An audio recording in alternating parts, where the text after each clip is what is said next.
dudes, I'm Hilah, and today on Hilah Cooking, we're making some steaks. Not the kind of steaks that you stick into a vampire's heart, but the kind you eat. I'm doing a coffee rubbed ribeye with jalapeno butter. This is a fantastic and fancy recipe, even though it's not really very complicated. So let's get started. You're gonna love it.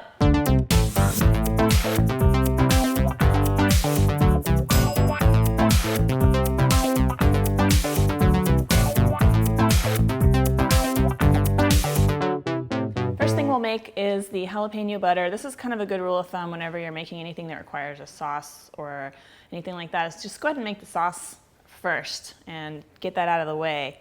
So I've got in a molcajete here a jalapeno that I diced up and a crushed clove of garlic.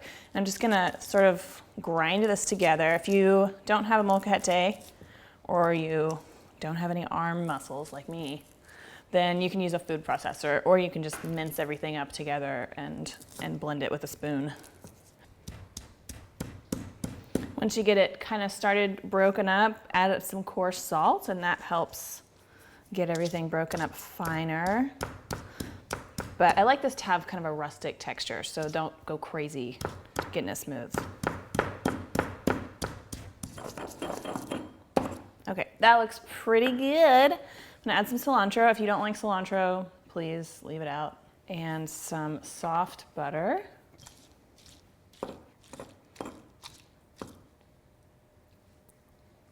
Good, so I use unsalted butter always in cooking. So if you use salted butter, then you probably don't need to add as much salt at the beginning, but give it a taste anyway and make sure it's nice and salty. You want it well seasoned.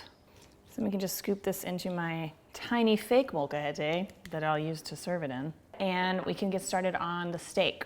So I'm using a ribeye. There's two schools of thought when you are cooking steak. One is season it well ahead of time to let the salt and everything really permeate all the way through to the meat, and the other is season it right before you cook it. I like the second method unless I happen to think ahead several hours, which I never do. This way the salt doesn't have any time to like draw out the liquid, and it just makes a nice seasony crust on it. So what I'm rubbing this with is some ancho chili powder, salt, pepper, and some black coffee, ground coffee. A lot of recipes that use coffee as like a rub will tell you to use instant espresso or something.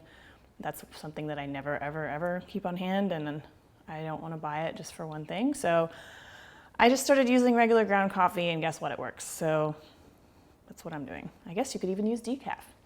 And just want to sprinkle this all over my steak. And you could probably use like a flank steak or something. Ribeye, I think ribeye is probably my favorite cut of steak. And just press it in.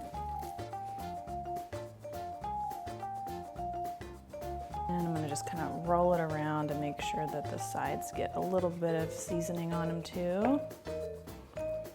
To cook the steak, I am going to heat up my heavy cast iron skillet over a medium-high heat and let it get really, really, really hot. Put the steak in. For me, I like a medium steak, so I'm gonna cook the first side for about 8 minutes and then flip it and do it for 6 minutes. But if you want like a medium rare, then maybe just do 6 minutes on the first side and flip it. You can check the temperature inside if you want to, but I always just kind of go by feel until it feels kind of firm. And also, I'm not super picky. I'll eat it medium well, I'll eat it medium rare, so I'm like the best person in the world you could possibly cook a steak for. All right, you wanna let your steak rest for a couple of minutes, and then we can top it with some of our butter. Oh my God. This recipe, as all my recipes are, is available at hilaccooking.com with all the measurements and the printable instructions and everything. So check that out if you wanna make this. Let's see. Oh. I did pretty awesome. I don't know, what am I, a steak scientist? Yes, this is such a great steak recipe. I hope that you make this. Make it this weekend, take a picture, tag me on Instagram, Twitter, hashtag Hilah Cooking. I love to see what you make. You're going to love this recipe. Thank you so much for watching. Don't forget to subscribe, and I will see you next time. Bye.